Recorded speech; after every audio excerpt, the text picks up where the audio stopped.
get the injuries out of the way. Brock and Ryan Yeah. out. What's their prognosis status? Chaz will come back in the playoffs sometime, and Ryan, we're going week to week.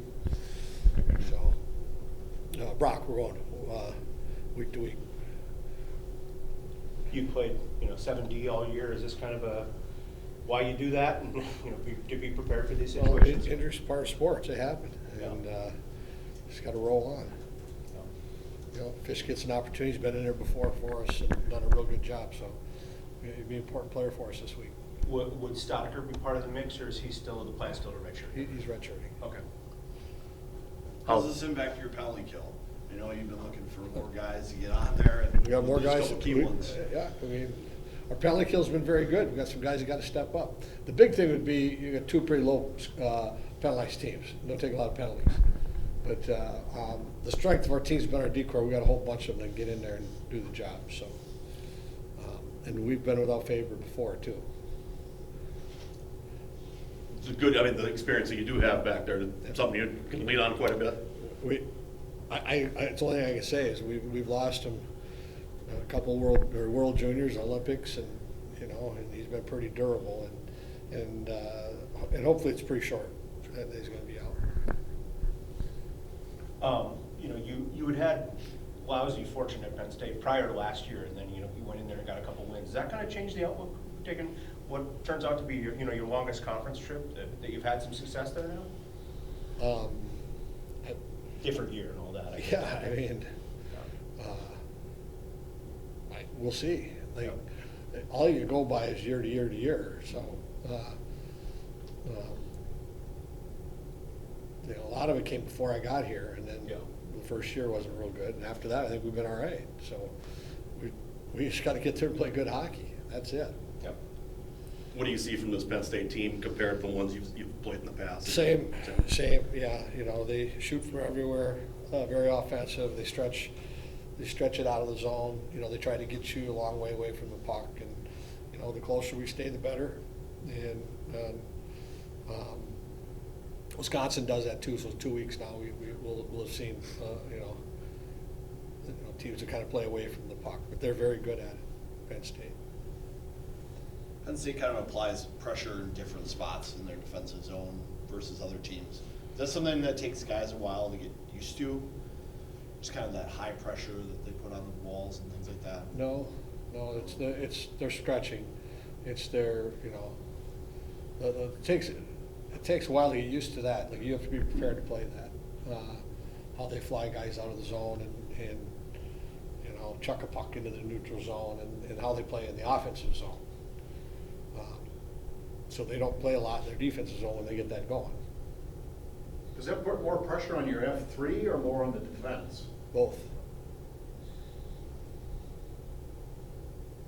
How do you feel the responses after the loss to Wisconsin? What have you seen this week? Have they used it kind of as a reset? Or? We have to use it as a reset for what we did, not just the loss. And you do. I gave Wisconsin credit because they earned it. They earned that win, and they deserved it. There were things that we did in the game that we can't do, but it had been coming. And maybe now Coach gets the room back a little bit. And our attention, we haven't lost a lot of games. We haven't lost a lot of games in conference since November in regulation. So it came at a good time for us. You'll hear a coach say that once in a while. This one is right on, because there are some tendencies that we had coming that we need to get cleaned up. And this is a weekend now to start cleaning that up. The timing of it as your playoffs coming up not too far away. Right. You want to get Two series left before playoffs. You've been kind of juggling the lines. Did you learn anything from last weekend to help you down the line? Well, I don't know. The Friday night was, we took 9 minutes penalties in the first period and nobody got to play. And then some guys just didn't get back into the game. And then the next night we fall behind. And then we have not been behind like that in a long time, where we had to shorten the bench. There were some pieces in there, but we're still doing some juggling and trying to figure that out. Logan Cooley's going back to his home state. Do you see a little pep in a step with that, or? I've kind of seen pep in a step from the day he got here. You know, if there's more to come, I can't wait to see it. So I'm sure he'll be a little fired up going back to his home state, and you know, and I hope he's got a lot of family that can make it, and I hope he puts a show on for him. I think Scott Wheeler named him the top prospect in amateur hockey. What is it that makes him separate from some of the other prospects? Well, I don't know a lot of the prospects except for our guys. Yeah, You know, the but closest. other highly rated guys you've had? Well, number one competes. He's got a motor. He competes. He's a great skater. You know, he's got just uncanny edges. He can get himself free. Fearless. He's got a lot of the attributes that you like in a hockey player. Wants the puck. Going to do things with it. We'll talk about Ohio State next week, but the news out of Columbus this week, they're talking about a new rink there and a facility that will be shared by their men and women. Just what do you think of that, just as a good thing for college hockey in general? I guess I don't know. Oh. I don't. You'd have to fill me in. So. Talking about building a rink that would be shared by their men and women on campus. You know. Okay. We don't play them, so I haven't been following, so you can get to me that later. We'll talk about it next week. Or why not? You're not stumping me either. No, I just, you know, I watched the Super Bowl, all right? What'd you think of the Super Bowl? Pretty good game. You know, that quarterback can play. Yeah. Both of them can. As Killer said, 2 plays away from him being in 5 straight Super Bowls. Like, he might be 2 plays away from that. Yeah. It's crazy. We've asked your coach about rotating 7D all year. You get used to playing with everybody in different situations. Is this where it gets put to the test, where you got 2 key guys missing? Yeah, I think that's where, you know, we've leaned heavily on having 7D, but, you know, we know we have 8, 9, 10 guys that can go. So, you know, we're excited, and, you know, that's why we're so deep back there for times like this. So we'll be missing those guys, but, you know, we've had a good week of practice, so we're ready to go. What's it like not to have your captain? I mean, you've played without Brock before, but Yeah. that's the integral part of the team. Yeah, it's weird. You know, it's a little less quiet out there without him out there, but he's always around the rink here with us. So, you know, the only time we're missing him is out on the ice. So, obviously, he's getting ready to get back for us. So, you know, obviously we're missing him a lot, but it's, you know, it's up to us older guys to kind of make up for that, missing that leadership this weekend. So, you know, we've had a good week though, so we're excited. Cheslin's a freshman, but obviously has had a huge impact on the back end. Just what does he do so well, and how do you adjust to not having him there? Yeah, I think, you know, he's a great two-way player, and he, you know, he's a big body and he uses it really well defending. So I think that's one thing that we'll be missing that we'll have to make up for is just that really good defense. And, you know, obviously he can shoot a puck, he can make plays in the offensive zone too. So, but, you know, like I said, we're really deep back here, so and we're excited for the test this weekend. Like coming off a loss at Wisconsin, obviously disappointment. Can you turn that into a positive by learning from it? Yeah, I think, you know, it's good that we're learning from it now and not game 1 in playoffs, and having to find the solution in between periods. So, you know, obviously we know that we can score goals and we can score goals quick, but I think, you know, it shines light that, you know, we got to take care of our own end, and that's going to be a great test this weekend. They're a great offensive team. You know, it'll be really good for us getting ready for the playoffs here. What makes it tough playing in Gula? Yeah, I think just they play such an offensive style, and you know which creates a lot of excitement, and they got really good fans. It's an exciting atmosphere there, so you know we'll be excited to play them. They're a great team. We have a lot of respect for them, so you know we'll be ready to go though. We've got a good week of practice, so we're excited for the test. When you talk about Penn State, everybody talks about them shooting the puck from everywhere in their offense and their work on the walls. Yeah.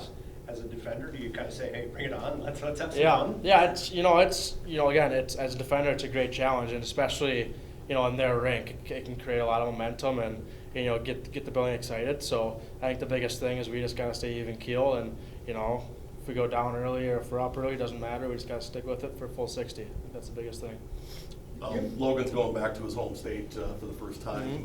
You sense any excitement out of him for that? Yeah, I think just obviously excited going home, but I think the biggest thing is focusing on us right now and getting back to the way that we want to play. I think we're really excited for that. Obviously, he's probably gonna be a little extra jazzed, but we're there for 2 wins, and that's what we want to do. So we're excited for the test. Focus on your own game, obviously. guys all gonna get together tomorrow night and cheer for Ohio State? We'll see, but I think it'd be fun if we can take control and win it ourselves. So obviously the biggest thing that we just want to focus on is playing the right way going into playoffs. I think that's what we're worried about. So we got a few more ladders to climb here. So we're excited to just kind of keep developing. You've been getting a lot of points lately. Is there anything different that you're doing, or are they just starting to fall into the basket? Personally, I'm just trying to play simple, be there for my teammates. But again, whether it's me, whether it's someone else, just want a W. That's all I care about. No switching up how you tape your stick or anything like that? Nope. No fun Nope. superstitions? Come on. Nope. Just sticking with it, being simple. But again, doesn't matter if we don't get a win. So. Bob mentioned you never want to get a loss, but he was able to find some things on tape to get through to the team. Have you noticed anything that he's emphasizing this week coming out of the Wisconsin weekend? Yeah, I think it's just the last few weeks have been a little loose, but we've been squeaking some games out that we maybe shouldn't have. But I think the biggest thing is just kind of hitting the reset button and getting back to how we want to play it. I think the little details and the little things right. Whether it's being patient, personally being patient, holding middle or back checking, all 5 guys coming back. I think that's when we're really good, is when we're getting on top of pucks. Our transition game and our offense is really good. So if we can just kind of shut teams down, and dictate the way the game's played, I think that's what we want.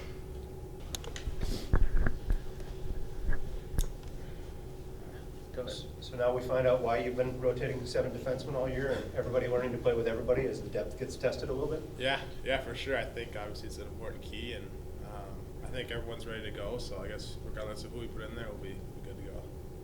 Having played with other guys throughout, how much help is that?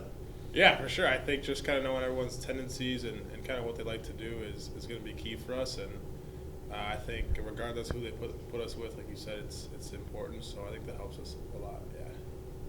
Penn State can obviously be an intimidating place to play for a couple factors. They score a lot of goals and their fans are right on top of you and all that. But the fact that you went in there last year and had some success there, does that give you a little bit of a boost of confidence that, hey, we can shut these guys up? Yeah, for sure. I think, like you said, it's obviously a tough place to play, and they're a great team. So I think just us being prepared and focusing on what we can do best is going to help us.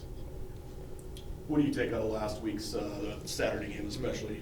You get behind, you end up losing. Yeah.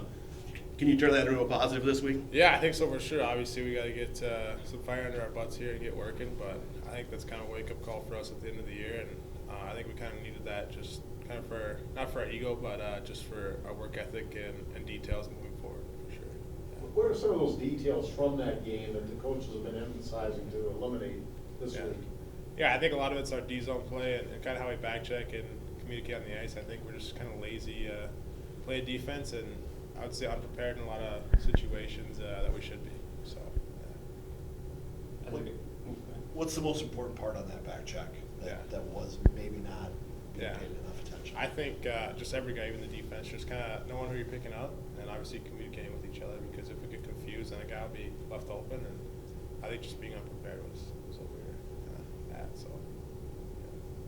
As a guy who plays defense, everybody talks about Penn State and their offense and their propensity to shoot the puck. You kind of say, hey, bring it on, let's have some fun. Or? Yeah, obviously they're offensive styled, so I think for us, just kind of being behind them and playing the right way is going to be really important because they're dangerous. So, yeah. Sure. With them wanting to fly guys out of the zone, is that just something that you have to pay a little extra attention to? Yeah. Is it hard to communicate at that rink for that stuff? Or? Yeah, I think for sure you got to kind of pay attention to that, because obviously the last few years it was a bit of an adjustment playing them, because not other teams do that, but just kind of knowing where everyone is on the ice and never kind of being in front of their top player out there. So yeah, just being aware. Do you do a lot of head checks, or do you try to keep track of if you've got 5 guys in the zone in Yeah. front of you, or what do you? Yeah, I'd say keeping track, and then obviously knowing they're gonna kind of bust out of there as soon as they can. So knowing where they are, and then always doing head checks just to make sure there's no one behind you and stuff. So yeah. Obviously, you want to take care of your own business, but you guys all going to get together tomorrow night and cheer for Ohio State? No, I think regardless of what happens there, that's their own game. We're just focused on us, so we gotta win. Yeah, sure. Don't have any Buckeye friends that you text and say, hey, I'm gonna win. No, I know a few guys on the team, but I guess however that goes doesn't really involve us, so focus on us. Thanks, Jackson. Yeah, Thanks, Jackson. thanks Good luck. guys. Appreciate it.